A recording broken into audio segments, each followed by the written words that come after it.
स्वागत आप सभी का YouTube channel knowledge TV Haryana. आज 5 अक्टूबर रविवार सभी हरियाणा वासियों के लिए 9 जबरदस्त धमाकेदार घोषणा आदेश ऐलान।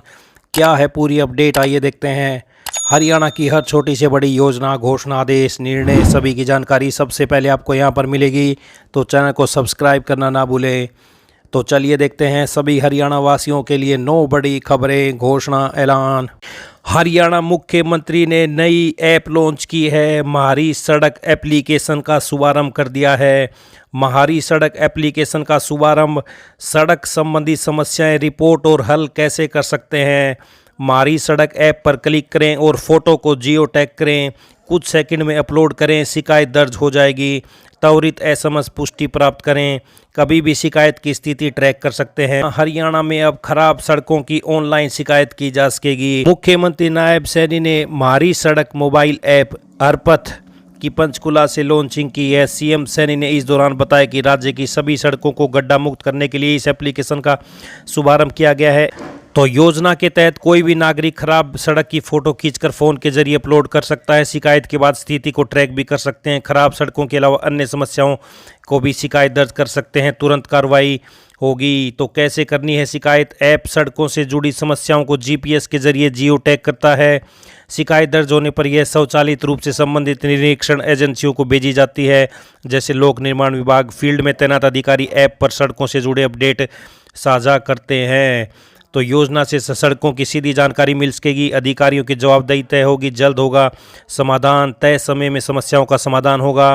आप देख सकते हैं महारी सड़क ऐप पर क्लिक करें और फोटो की जियो टैग करें। कुछ सेकंड में अपलोड करें, शिकायत दर्ज हो जाएगी। त्वरित एसएमएस पुष्टि प्राप्त करें। तो महारी सड़क .हरियाणा.gov.in पर ज़्यादा जानकारी आप देख सकते हैं।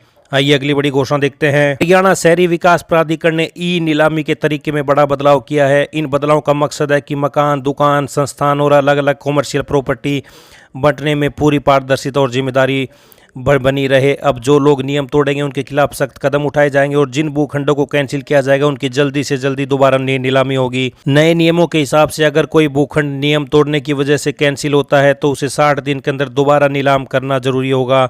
अगर नई बोली पुरानी बोली से कम भी हो तो भी प्रॉपर्टी उसको दी जाएगी जिसने सबसे ज़्यादा बोली लगाई, लेकिन पुराने आवंटी की पूरी बयाना राशि जब्त कर ली जाएगी। इसके अलावा कॉम्प्लेक्स और मॉल खरीदने को भी भुगतान में विकल्प दिए गए हैं। तो ये बड़ा बदलाव किया गया प्रॉपर्टी खरीदने में। आइए अगली बड़ी घोषणा देखते हैं। आधार में बच्चों के अनिवार्य बायोमेट्रिक अपडेट 1 साल तक मुफ्त में होंगे। दरअसल भारतीय विशिष्ट पहचान प्राधिकरण ने बच्चों के लिए आधार के अनिवार्य बायोमेट्रिक अपडेट के सभी शुल्क माफ कर दिए हैं। यह शुल्क माफी 1 अक्टूबर से लागू हो चुकी है और 1 वर्ष की अवधि के लिए लागू रहेगी। इस निर्णय के साथ ही अनिवार्य बायोमेट्रिक अपडेट अब 5 से 17 आयु वर्ग के बच्चों के लिए प्रभावी रूप से निःशुल्क हो गया है। बयान में कहा गया है कि भारतीय विशिष्ट पहचान प्राधिकरण ने अनिवार्य बायोमेट्रिक अपडेट के लिए शुल्क माफ कर दिया है। इस कदम से 6 करोड़ बच्चों को लाभ मिलने की उम्मीद है।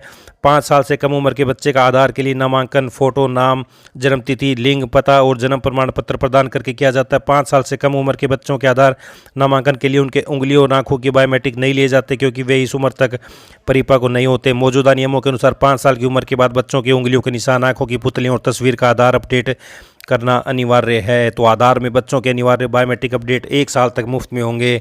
आइए अगली बड़ी घोषणा देखते हैं। नकद लेन देन की कम करने के उद्देश्य से सरकार ने शनिवार को कहा कि 15 नवंबर से राष्ट्रीय राजमार्ग पर टोल प्लाजा में बिना वैध एवं कार्यात्मक फास्टैग के प्रवेश करने वाले वाहनों से यूपीआई के माध्यम से भुगतान करने पर सामान्य टोल राशि का 1.25 गुना शुल्क लिया जाएगा। वर्तमान में बिना वैध फास्टैग वाले वाहनों को नगद में 2 गुना शुल्क देना पड़ता है।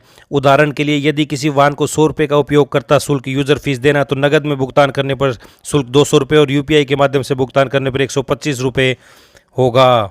तो ये बड़ी अपडेट, बिना फास्टैग वाले वाहनों को बड़ी राहत। यूपीआई पेमेंट पर कम देना होगा शुल्क। राजमार्ग टोल प्लाजा पर बिना फास्टैग वाले वाहनों के लिए अब सिर्फ 1.25 गुना शुल्क। डिजिटल भुगतान को प्रोत्साहित करने के लिए नए नियम 15 नवंबर से हो जाएंगे प्रभावी। आइए अगली बड़ी घोषणा देखते हैं। आधार कार्ड की नीति में 15 अगस्त के बाद से कुछ बदलाव किए गए हैं। नए नियमों के अनुसार अब आधार कार्ड में पिता या पति का नाम नहीं दिया जाएगा, केवल जिसका आधार कार्ड है उसी का नाम दर्ज रहेगा। साथ ही अब जन्म तिथि में दिन और महीने की जगह केवल साल ही दिया जाएगा। इसके अलावा आधार अपडेट कराने के शुल्क में भी बढ़ोतरी की गई है। अब बायोमेट्रिक, आइरिस और फोटो अपडेट कराने के लिए लोगों को 125 पे चुकाने होंगे, जबकि नाम, लिंग, डेट ऑफ बर्थ, पता और फ़ोन नंबर बदलवाने जैसे डेमोग्राफिक अपडेट के लिए 75 रुपये का भुगतान करना होगा। तो कैसे अपडेट कराएं? 4 मशीनों पर 350 लोगों की भीड़, 4 घंटे लाइन में लगने के बाद भी नहीं आता नंबर, परेशान होकर घर लौट रहे हैं। रोहतक से बड़ी अपडेट है, जिले में 20 मशीनें बंद, ट्रेनिंग का भी अभाव, 1 साल से ऑपरेटरों को नहीं मिला प्रशिक्षण। तो आधार कार्ड से बड़ी अपडेट आई। अगली बड़ी घोषणा देखते हैं। प्रदेश के सरकारी स्कूलों में 9वीं से 12वीं कक्षा तक के विद्यार्थियों को दिए गए 5 लाख से अधिक टैबलेट फिर से चलाने की अनुमति मिल गई है। शिक्षा विभाग ने इसके लिए बजट मांगा था, जिसे सरकार ने मंजूरी दे दी है। बजट जारी करने के लिए वित्त विभाग को फाइल भेजी गई है। शिक्षा विभाग की जल्द बैठक होगी, इसमें निर्णय लिया जाएगा कि टैब के सिम कार्ड की वैधता बढ़वाई जाए या स्कूलों में इंटरनेट की सुविधा प्रदान करके इन्हें चलाया जाए। सूत्रों के अनुसार विभाग के अधिकारी यह योजना बनाने में जुटे हैं कि किस योजना के तहत कम राशि खर्च होगी ताकि टैब का संचालन सही तरीके से हो सके। तो 5 लाख विद्यार्थियों के बंद पड़े टैब दोबारा चल सकते हैं, सरकार ने दी मंजूरी। तो सिम की वैधता बढ़े या स्कूलों में इंटरनेट सुविधा दें, इसके ऊपर निर्णय बाकी है।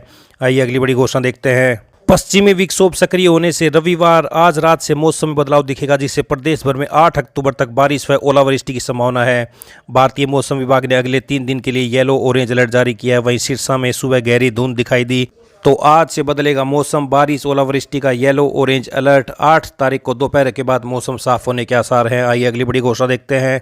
मुख्यमंत्री नायब सैनी ने सभी ग्राम पंचायतों में चल रहे विकास कार्यों को तय समय सीमा में पूरे करने के निर्देश दिए हैं।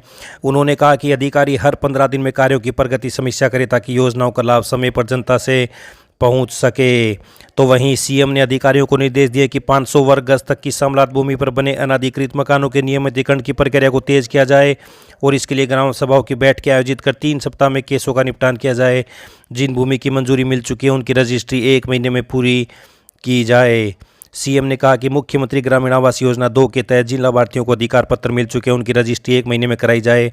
वहीं स्वामित्व योजना से जुड़ी त्रुटियों को ठीक करने के लिए अलग से कैंप आयोजित करने के निर्देश भी दिए हैं। तो ये बड़ी अपडेट सामने आ रही है।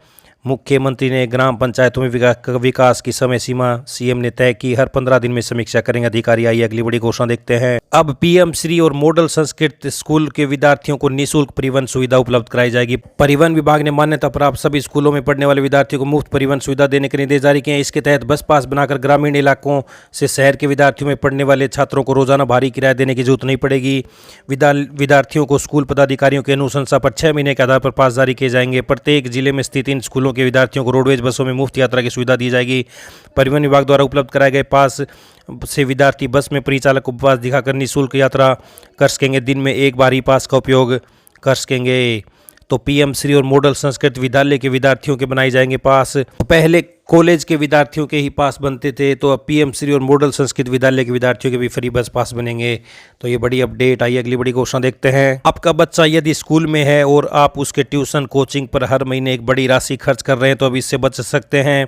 बच्चे को कोचिंग से बेहतर शिक्षा अब घर बैठे ही पीएम ई विद्या के जरिए मिल सकती है। केंद्र सरकार ने स्कूली बच्चों के बीच तेजी से बढ़ रही कोचिंग संस्कृति को खत्म करने की दिशा में ये अहम पहल की है, जिसमें बच्चों को बाल वाटिका से 12वीं तक के सभी विषयों की अध्ययन सामग्री अब पीएम ई विद्या के तहत शुरू की गए टीवी चैनल और मोबाइल ऐप पर मुहैया होगी। इसे बच्चे अपनी सुविधा के अनुसार देख और पढ़ सकते हैं। पढ़ाई के दौरान छात्रों के मन में इससे जुड़े किसी तरह के सवाल होंगे तो चैट के जरिए भी इससे जवाब पा सकेंगे।